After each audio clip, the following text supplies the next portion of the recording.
в корените български пося ритъма на огнен звън.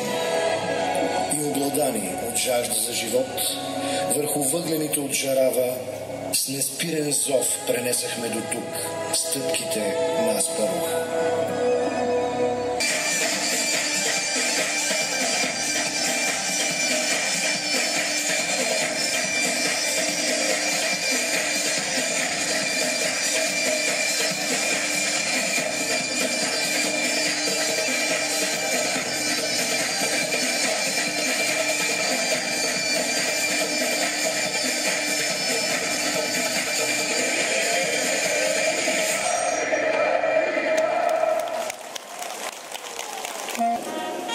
Здравей, Карлово! Древно и красиво! Здравей, столица на красотата! Живейте в мир, с прекрасни помисли, в преклонение пред красотата.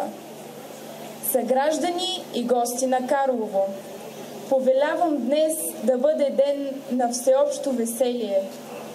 Радвайте се на вашия труд, на земята, която ражда красота. Съпреживейте заедно вдъхновението, избликнало от розовите цветове. Да бъде празник!